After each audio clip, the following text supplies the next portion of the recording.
Napapansin nyo ba, kapag ang isang Filipina nakapangasawa ng isang Amerikano or AFAM na taga-Amerika, ang ingay-ingay sa social media. So parang nagpapayamanan sila ng mga AFAM nila, tapos flex sila ng flex ng kung ano-ano yung mga binibigay sa kanila ng mga AFAM nilang Amerikano.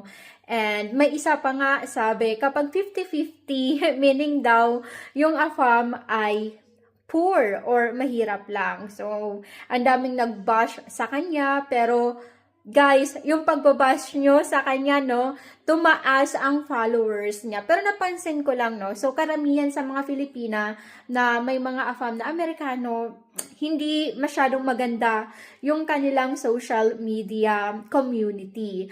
And napapansin ko din, kapag ang isang Filipina, mga European, ang AFAM, o kaya naman ibang citizenship, ang tatahimik nila sa social media, no? So, parang ang humble-humble ng mga dating nila sa social media.